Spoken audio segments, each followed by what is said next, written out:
मुस्लिम League house Davis road में खुले कचहरी अवामी मसाइल के फौरी हल के अहकामात। नुमाइंदा खसूसी इफ्तिखार अली अवान लाहौर। मुस्लिम लीग काफ के मरकजी दफ्तर Muslim League house Davis road Lahore में चौधरी शाफी हुसैन वजीर सनत और तजारत पंजाब की खसूसी हिदायत पर खुले कचहरी का इनेकाद किया गया, जिसकी सदारत नदीम पहलवान कोऑर्डिनेटर वजारत सनत और तजारत पंजाब ने की।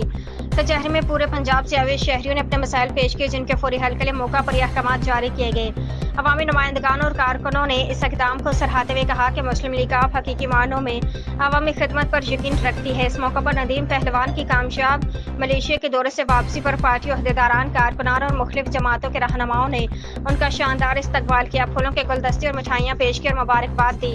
शुरकाए तकरीब में Iftikhar Ali Awan, Imran Munir, Hafiz Akbar, Hafiz Tariq, Raja Shahzad, Abdul Jabbar, Syed Abbas Akhtar, Ali Raza, Nadeem Waqar, Vicky madam, Maha madam, Saba Khan madam, Zahida Shafiq madam, Fariha madam, Rahat Khan और डॉक्टर सादिया शामिल थी। शुरका ने कहा कि नदीम पहलवान की क़यादत में अवामी मसाइल के हल और पार्टी की फ़ालियत में नई रूह पैदा हो रही है, जो मुस्लिम लीग के मंशूर की अक्कासी है।